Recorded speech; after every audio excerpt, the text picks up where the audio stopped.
散戶同埋機構投資者最大嘅分別，從來都唔只係資金，而係信息嘅差別。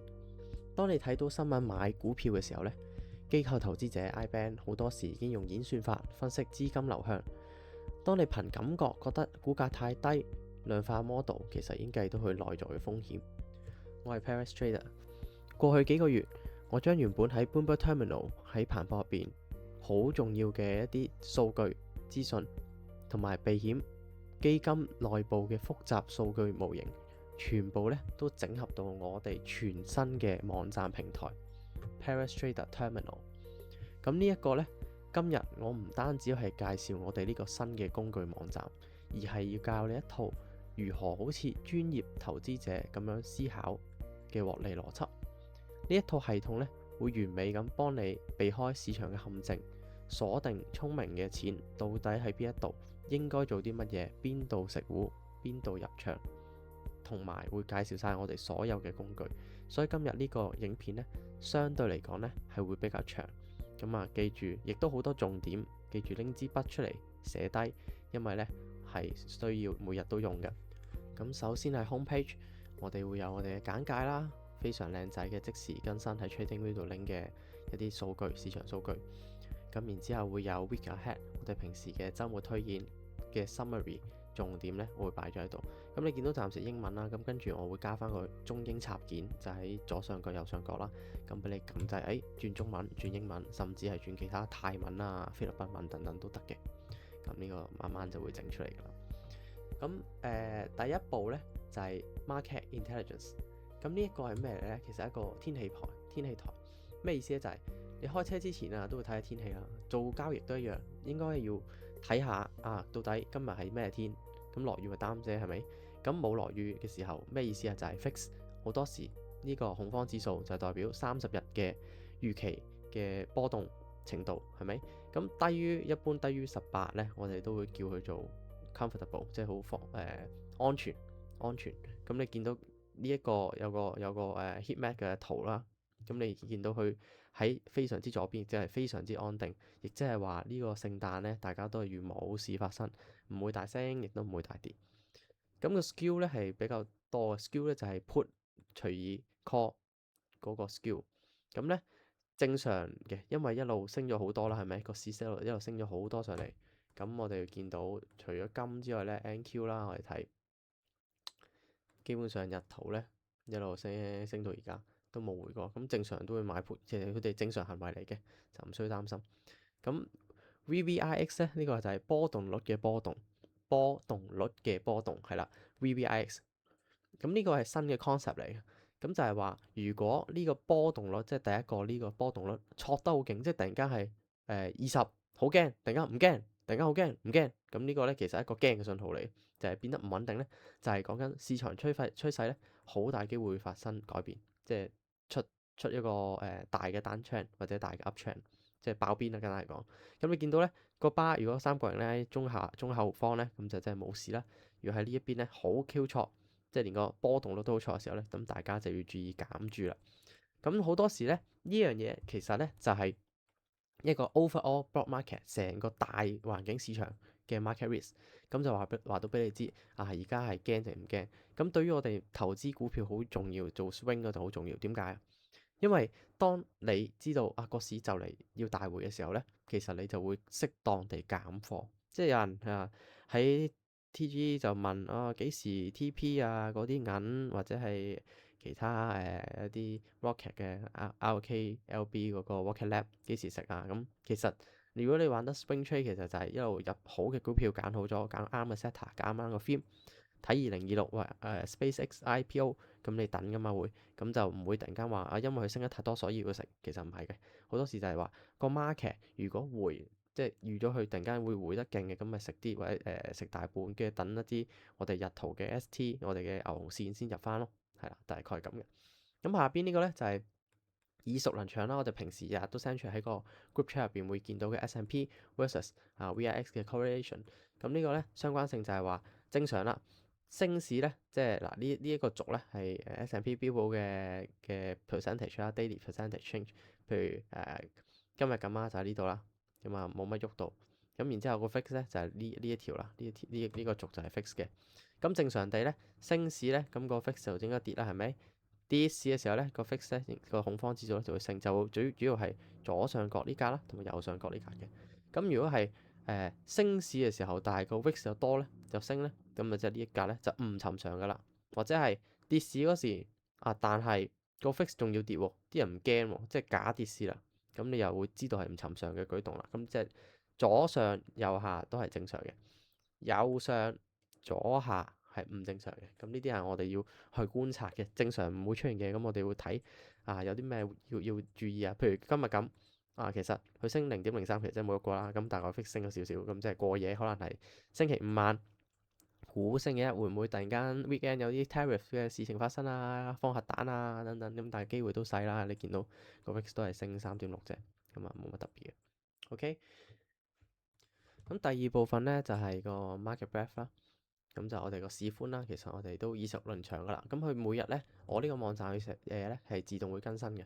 咁佢呢一啲 end of day 嘅 report 佢就唔會係咁更新啦，即係冇需要啦，你唔會係咁喐噶嘛。一般一日就更新2、3次啦。咁但係所有嘢係自動更新，我就唔需要話開住部電腦等等，因為呢個係新嘅技術嚟嘅，就係直接喺 GitHub 度呢個我都係啱啱學嘅啫。咁upload 晒啲嘢上去啦，跟住嗌佢自動 update，咁仲要係唔使錢嘅。咁我覺得呢個技術非常好。咁係啦，即係多得呢樣技術，咁以後我哋大部分嘅 data 咧都可以擺喺 website 度，咁等佢自動更新，就唔會話因為冇開電腦電腦壞咗等等就冇得睇嘅。咁呢個就耳熟能詳啦，就係講緊呢個 index 入邊嘅 component 入邊嘅 member，即係嗰個百零隻呢度100隻啦，咁就到底佢現價對於係咪高於20天嘅簡單平均線，即係20天嘅平均線啦。如果高過咧，咁就 mark 個1字落去，低過就0咁樣啦。咁佢就會唔按權重咁樣去計，到底成個大市係升定跌多啦。咁你會見到喺 NQ 咁先算啦。NQ 一般咧就係掂到20或者係跌個紅色線啦，紅色線喺嗰個market breadth 啦。咁你掂到20或者係80咧，咁就會見頂或者見底啦。咁 HSI 係更加極端啦，就係大概10，跟住上邊係大概90。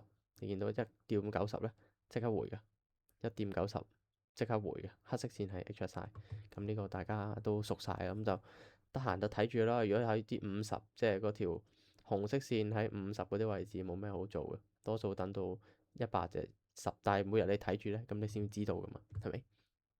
咁跟住啦，economic data，咁就係每個星期會出啲咩數據啦。咁數據前後我哋就唔玩啦，即係如果玩日內交易做 future 嘅話，大家都知噶啦。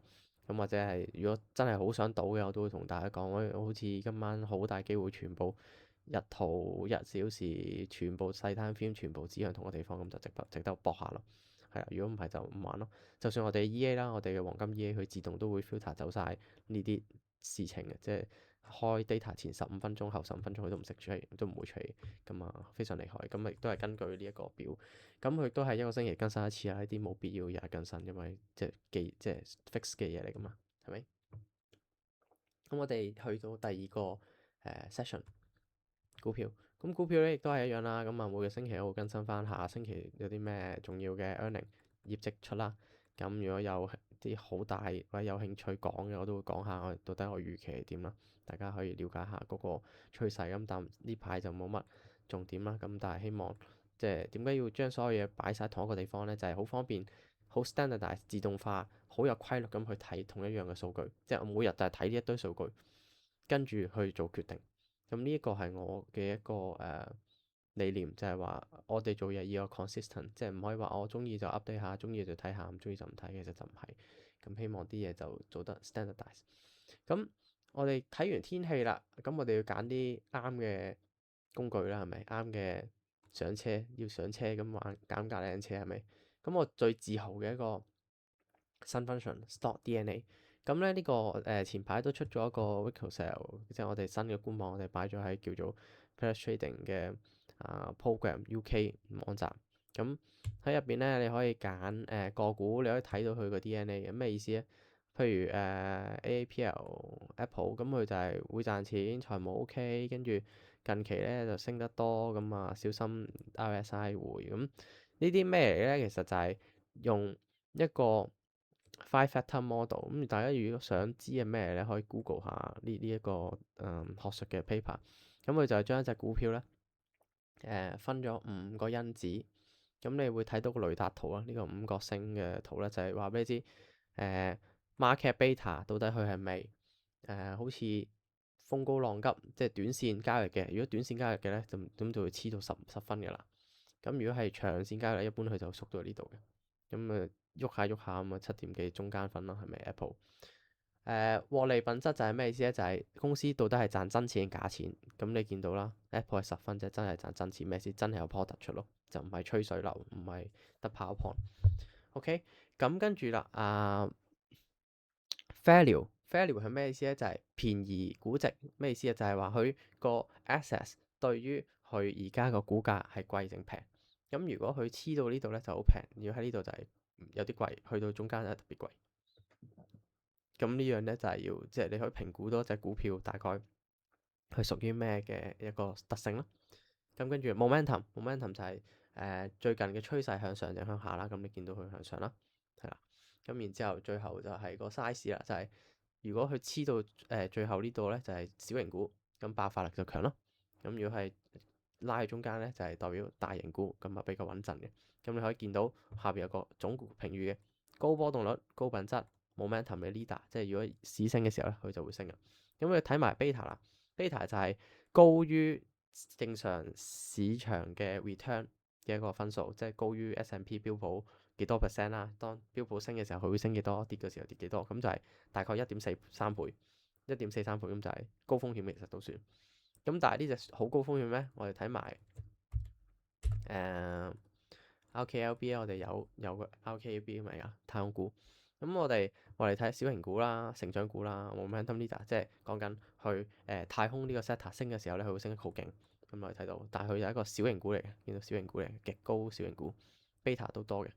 咁你就見到啦，市場俾到好高嘅 high growth 啦，然之後市價咧係未來想像出嚟嘅啫，財報唔可以錯啦，跟住獲利係唔得嘅，因為而家未真係即係淨係炒作嘅啫嘛。但係佢其實冇獲利嘅即係實際嘅方法，咁純粹係炒上去嘅啫。咁我跟隨大盤，咁佢就同大盤差唔多，因為之前冇點喐啦，而家其實呢個係有少少滯後咁，但係佢係一隻即係咩類型嘅股票，係攻擊型嘅股票，咁你可以睇到係啦。咁咧喺呢一度咧，咁你可以揀譬如優質股，咁你可以睇到呢啲啦。Google 我哋都有嘅，咁你可以睇到，咁你可以揀防守股，我想揀 GLD 嘅，咁你可以睇到呢度，然後係防禦型啊，Silver 又係啦，咁佢見到近期升得太勁，小心快回。咁你可以睇咗好多呢啲咁嘅 information，即係假設你突然間想做一隻股票，我呢度咧，我擺咗3000幾隻股票落去，基本上 active 嘅股票我每個星期都會更新喺呢個表度嘅。咁你可以喺度查啦，咁你查到，譬如我未見過隻股票，未做過，咁你可以喺度查到底嗰隻係咩嚟㗎？到底好唔好做啊？譬如我唔知呢隻咩嚟㗎 so far，咁你可以睇波動極大，係適合短炒，咁你可以睇到嘅，睇到佢高唔高風險咧，睇到晒。OK，咁咧，譬如兩股 PK 咩咧？就係話我同一個 sector，譬如 RKLB 對 ASTS 兩隻太空股對邊隻好，咁你去睇啦。重疊嘅兩隻基本上重疊，因為升就一齊升，跌就一齊跌，動能係差唔多。beta 嚟講咧，beta 咧係 RKLB 係勁啲嘅，即係個市升嘅時候佢升得勁啲嘅。咁如果我入得呢啲股票，太空股都係搏佢即刻升噶嘛，咁我梗係揀呢隻啦，就咁簡單。然之後啦，組合診斷你可以睇啊，巴菲特嘅組合，我 default 整咗 market 啊、KO 啊、百事可樂啊呢啲擺喺度，咁撳診斷，咁你就出嚟非常保守，晚上瞓得着覺嘅，咁你睇到如果你係咁玩咧，你就有啲咩風險啊等等，佢自動計出嚟噶啦。咁然之後啦，我哋去相關性矩陣咩嚟咧？就係一個 correlation，講緊咩意思咧？就係如果你買嘅，你以為你買咗好多隻股票係分散投資，其實咧原來你買嗰成堆股票咧都係好集中，一齊升一齊跌嘅，個連動性好高嘅。咁變相咧你就會即係令到自己嘅 portfolio 咧錯得好勁。咁譬如我而家我呢個啦，咁你可以見到每一隻嘅 correlation，譬如 Google 對翻 Google 咁就係1啦，咁又係自己對自己。Google 對於Rocket Lab 咁就係0.29，即係佢升嘅時候呢隻都會升，但係個相關性得0.29嘅啫。咁如此類推。咁佢計晒成個 portfolio 咧，佢就話翻俾你知，平均咧係0.33嘅成個 portfolio，咁就係唔算高唔算低咁啊。如果係高過0.7咧，就即係高度相關，就係佢哋全部一齊喐嘅。如果係負數咧，就最負數啊，其實係好處，但係好難整到負數，即係完全唔關事，完全唔關事就會變負數，係啦。咁你可以試下將你嘅投資組合打落去，咁你可以知道到底你係咪一個穩健嘅 basket。如果你買好多隻嘅時候，你記住即係唔好全部都相關，除非你真係我賭太空股，全部都太空股，咁你咪全勁紅色咯呢度，係啦。譬如我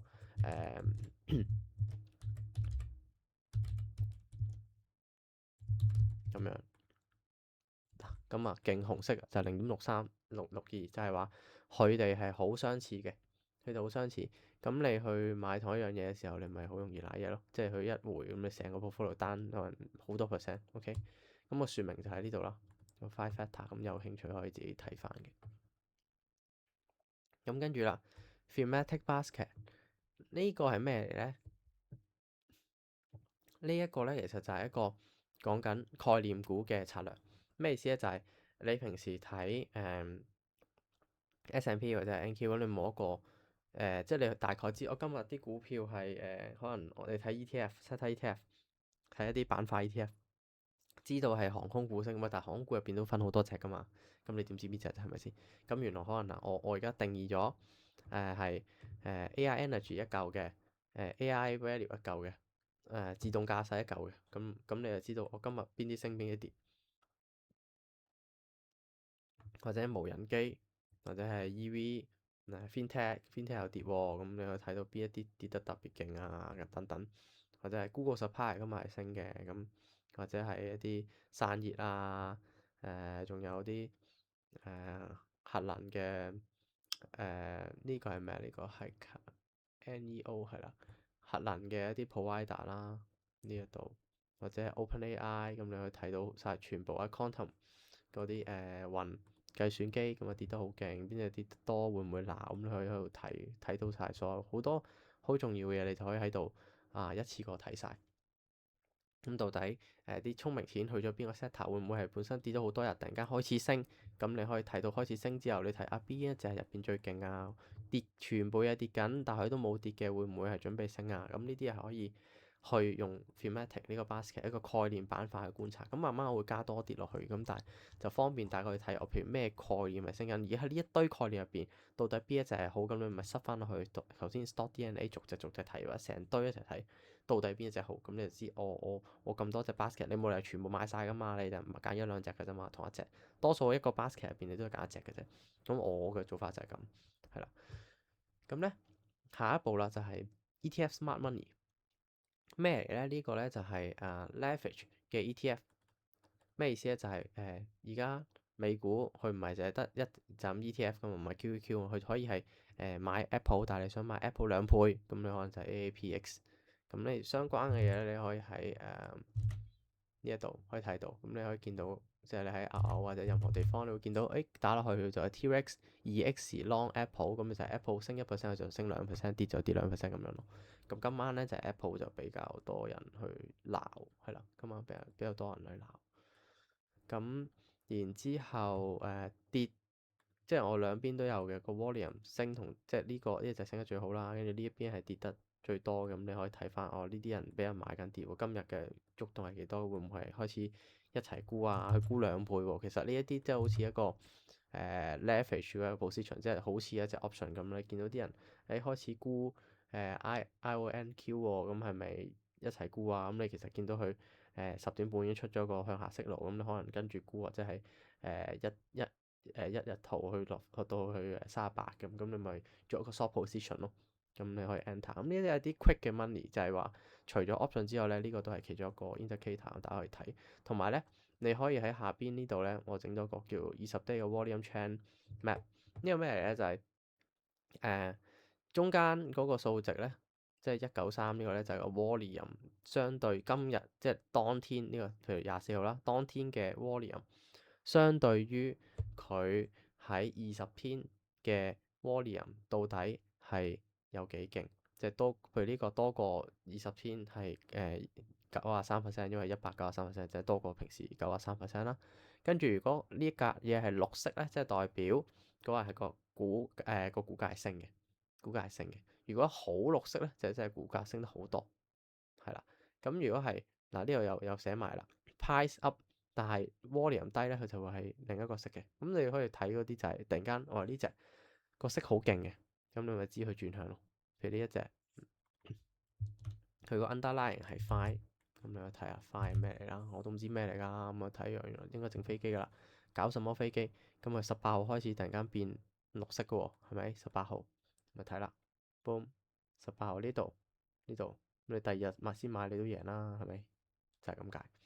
咁呢一個表咧，大家可以詳細閱讀 RKLB 做例子，OK 做例子。佢咧，我咧就係喺前面呢度，即係喺呢度呢啲地方買嘅，十幾號買我記得。咁你可以睇到咧，就係佢本身呢度其實前面應該要睇到，但係我哋冇睇到啦。佢係大概10號到先有 SpaceX 嗰個idea 出嚟嘅。咁一般我就喺呢度開始見到，誒你呢兩度買，你咪呢度先買咯，16號先買咯，16號買 OK，我哋 Let's go 睇16號。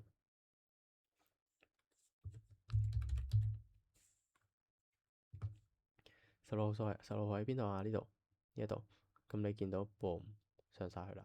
所以咧，你當見到成個突然間冇人 trade，突然間變咗100，跟住又好綠啊，或者開始綠咧，咁就要注意，就係某一啲板塊嘅槓桿 ETF 咧出現大量嘅買入，係機構投資者咧開始佈局。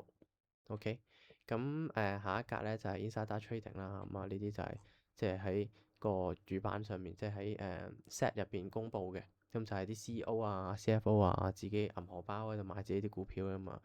就會出現喺度啦，咁我就會即係日日都更新嘅，不過佢又唔係日日都有，咁啊大家可以睇下咯。咁一般我就係 count 翻嗰啲有幾多個同時間買咯，即係譬如同時間4個內部人士喺度買，咁可能有啲 insight 咁可以撳嚟睇，係啦，咁啊定時去撳開嚟睇會有益處嘅。咁可以睇到啲內部人士嘅動作。咁當然啦，唔係話佢一買你就跟住買啦，但係即係你可以開翻個圖嚟睇，會唔會有其他 signal 一次過跟？越多唔同嘅 signal 喺唔同嘅地方出現咧，咁你就個信念就會大啲。咁啊，起碼唔會話即係唔知道自己發生，即係個股票發生咩事。即係好多時唔係淨係得成交量，好多時候我哋淨係睇圖，其實圖入邊唔係俾到好多資訊嚟，仲有好多嘢可以睇。咁除咗 option 之外咧，呢個都係其中一個。short squeeze 啊，呢邊呢排就冇乜啦，正常就啲正常名啦，GME 啊、UPAST 啊，呢啲係正常名，你可以等到佢有啲唔正常嘅名出現。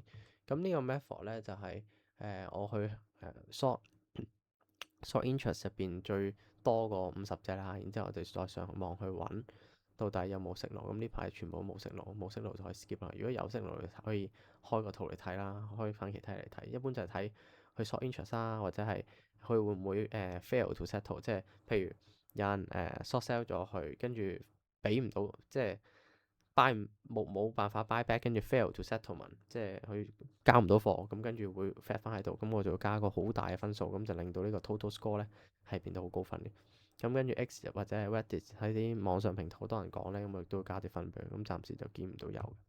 呢個咧就係可以你令到咧你知道咩叫 short squeeze 嘅嘛，大家知道就係話去夾光夾啦，就係冇貨夾上去啦，咁可以夾到好快。好耐之前嘅 GME 就係呢樣嘢啦。咁呢樣咧亦都可以令到你咧就可以知道，即係揀翻啲高做空比率嘅出嚟，而之後飆升緊嘅，一有好消息咧就會夾到好高。咁所以就唔好做接半俠，等即係聰明錢入場嗰時咧就要入場啦，啲人好多入去嗰時咧就要走啦。咁跟住啦，War Target 呢個係咩咧？就係話你每一個注碼，譬如我每次都係打5000一注嘅。你去買一隻嘢，買RKLB 度，又係買太空股。咁我哋做短線就20日啦，你當 target。咁 target wall 咧就係你自己心目中嘅 target wall，就係你一年到底你可以升同跌幾多 percent。咁如果你可以玩呢啲咁嘅股票，你正常就預20% 啦，起碼係咪？咁你計啦。咁咩意思咧？就係而家隻歷史股票咧，即係個歷史波動咧係101%。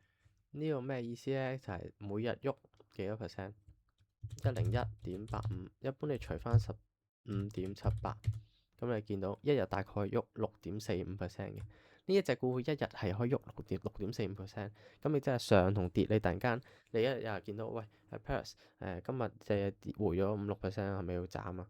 其實就唔係，因為你預咗佢會係咁，你本身日日都係喐呢個數嘅，咁你一日喐6%好正常嘅，上落都係咁。咁可能一般斬可能3個standard deviation 可能係6、3、18，可能係18跌18%嗰日就要斬咯，係啦。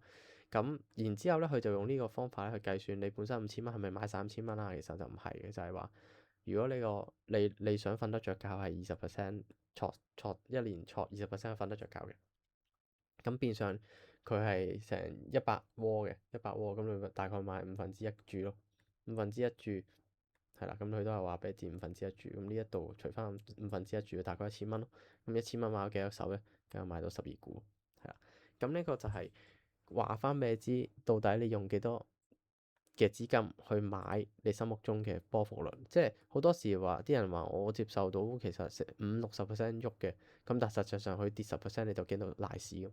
咁呢一個就係令到你咧可以每一注真係均注，即係跟翻個波動率去做均注嘅一個方法。咁呢一個亦都係咧大機構用開嘅一個即係資金控制、籌碼控制嘅方法嚟嘅。咁下邊你亦都可以睇到所有嘅一個原理啦，個原理喺下邊嘅。咁你可以睇到一般除16，你如果唔我平時就15.78，因為252開方嘅 square root，咁但係你唔想咁複雜，就咁除16係都 OK 嘅，係啦。咁呢個都有啲機制啦，咁啊可以睇到 calculation 都擺咗喺度。咁 annualize 嗰個 volatility 你都可以睇到 historical volatility，即係佢而家喐咁多，之前冇喐得咁勁嘅。咁但係你而家去當前去買，咁咧就係 assume 佢當前嘅波幅率係繼續維持㗎嘛，係啦，就係咁簡單啦。咁咧喺下一個 tab 咧就係 industry 嘅 sector heat map。咁呢個咧其實就係講緊喂當日即係今日啦，26號啱啱過咗少少，即係過咗一個鐘啦。咁咩升得最多？原來係 gold miner， 咁嗰啲金啊、鋰電池升得多，咁最跌得多係邊啲啊？咁你可以睇到啊，太陽能啊、國防即係嗰啲講緊我哋嗰啲太空股都係擺喺呢度噶啦。咁你可以見到 overall 成個 market 係點。我一般我就唔中意 short by 直接個 absolute 個 percent 嘅，因為之前講過啦，utility 升2%同科技股升2%係兩樣嘢嚟噶嘛。咁所以我就用翻佢今日個 percent 除翻佢360日嘅平均值，咁我就會計到 live 呢一個大概相對於年化到底佢係喐到幾多 percent，咁去排列，咁我就知道喐得最勁係啲乜嘢。係你見公用事業咧，原來喐得都幾勁，係啦。咁呢個亦都係一啲量化嘅 concept 啦，出邊應該都唔會咁樣做，但係我希望大家係用一個專業投資者嘅角度咧去做。跟住咧，我哋就去到 option 啦。option 咧呢個就未起好嘅，起咗一嚿出嚟啦。咁啊，abnormal change 嗰個嘢啱啱都喺 TG 度 release 咗，大家記住入去啦。咁之後會教大家點用。咁呢度大概就係見到啲 option board，喂，今日即刻成交，重貨喺邊度啦？邊個 strike？咁或者 option interest 個 option board 到底升同跌多數跨喺邊一個位置啦？升得最多，跌到最多大概係幾多？你可以喺度睇到，按唔同日子、唔同 strike、唔同嘅標的，你都可以喺度睇到。我暫時限咗30隻度啦，咁慢慢我會加到無限隻咁，即係加晒所有嘢啦。咁 user guide 就喺呢度。跟住去到 future，我哋平時耳熟能詳嘅 VP 啦，volume profile，我哋人手拜剔咁計嘅，同出邊 trading view 啊，人哋出計啲完全唔同，我哋係非常之準確嘅，準確到0.1去或者1，咁所以掂親都即刻回紅色線，咁大家都知㗎啦，咁我就唔詳細再講 VP 係乜嘢嚟啦，大家都知咩嚟㗎嘛，即係多數都用咗好耐，大家都。Intraday Wall 咧都係舊嘢嚟㗎啦，就係將即係每日嘅波幅咧擺咗喺度啦，每日波幅擺咗喺度，每日唔同我哋主要玩嘅一啲 future 嘅波幅擺喺度，或者咩時間應該做，譬如 HSI 波幅 high 減 low 最多嘅時間咧就係開始啦，跟住慢慢就 diminishing，跟住或者係1點鐘開始嗰下又玩一玩，跟住之後就唔續玩啦。灰色時間就係來回，即係唔係好喐嘅。小 SL 小 TP，即係升又唔多，跌又唔多。咁你用一個細 SL 嘅話，咁係咁撞咯，咁啊唔抵啊嘛。咁你就見到個理論喺下邊啦，係咪？其他全部嘅統計都喺度噶啦，即係譬如金原來係咩時間做啊，銀就未加落去啦，其他就有齊晒，咁大家可以做參考。牛熊打靶圖，咁大家知咩嚟啦？即係啲好舊嘅 concept，我唔需要特登去講。即係主要就係升幾多會打靶啊，跌幾多會打靶啊等等。咁佢 price detail 呢個係我覺得重要啲，就係咧佢每個真實嘅價格有幾多會打靶。多數咧我哋就係話，如果佢大過500K 咧美金咧，咁嗰個係一個重要嘅位置，咁大家可以留意。但係 HSI 多數一年都唔係好多時間 trade 咁，但係起碼呢個工具擺咗喺度。出邊啲人可能收好貴咁樣擺俾呢個嘢人哋，但係呢度我哋係完全我哋嘅會員全部都可以睇到。賣 trade 啦，賣 trade 咩咧？就係、我哋即係做緊一啲 trade 嘅 summary 啦，個記錄啦，咁就係 assume 你有100萬，assume 100萬你點樣去賣？咁個 percentage 咧就喺度，exposure 喺度啦。藍色 exposure 即係嗰個買幾多啦，綠色咧係個 P&L 嚟嘅。綠色 P&L，紅色呢邊咧就係做 short 嘅，即係我做一個 short 力 short 緊 AMC，咁大家見到個成果啦。咁 active 咧就有 Google 啦、long 嘅銀啦，跟住太空股啦、short 緊呢隻啦，跟住 LB 啦、RTX 啊、STT 啦、STT 嘅銀行股啦。AVGO 就係尋日見佢跌到真係日圖出平 P 啦，咁啊買翻。咁你見到個原因都喺呢度都有寫嘅。咁一般我做完 trade 就會 update 喺度啦。咁啊由今個月開始，咁可以即係大家可以入嚟呢度睇 EA。咁就係我哋平時嘅黃金 EA 啦。佢 win rate 唔高嘅，咁但係佢就係好多時就係大家見到啦，成個月佢用幾下細嘅 SL 換一個好大嘅 TP，咁長遠地做都係贏嘅，個多單都好細。咁大家有興趣就聯絡717去安裝啦，係啦，大家都知道噶啦，所有嘢都齊晒，唔需要多講。Daily report 就係嗰個 algo 每日都會更新翻嗰個戰況喺度啦，跟住717開咗個 live account 去擺錢去 run 嘅，咁你可以直接 copy 又得，或者只係你電腦 set up 都得。咁呢都係啲 disclaimer 啦，咁大家去閱讀下啦。Resources 就係開戶嘅 link 啦，同埋一啲有用嘅圖啦 link 我擺咗喺度先。Promotion 啊，大家記得啦。今年2025年咧就係完啦，咁希望咧多謝大家即係一年嘅支持啦。咁啊每個人咧都有一個黃金嘅一個碼嘅鎖匙扣，唔係鎖匙扣，呢個係個吊飾啦，我唔知點形容佢。咁啊記住撳掣填表啦，唔使錢係啦，冇理由唔填。咁同埋咧升級做年費嘅好處就係鎖定咗而家價格啦，同埋有呢個金嘅一個擺設，馬年嘅擺設，馬上報悔擺設，好靚好大嚿㗎。咁啊而家金價大家見到㗎啦，係咁破頂啦。咁啊盡快去撳掣啦，係啦。咁推廣就係話，如果你介紹朋友嚟，一樣都可以拎到呢一個擺設嘅。咁有任何問題咧，歡迎問我。咁慢慢呢個亦都會繼續更新嘅。咁啊，多謝大家嘅一個時間啦，多謝今年嘅支持啦。下年我哋會繼續努力啦。嚟緊2026年嘅重點推介股票咧，個預測咧會喺過幾日出嘅。咁大家記住留意啦。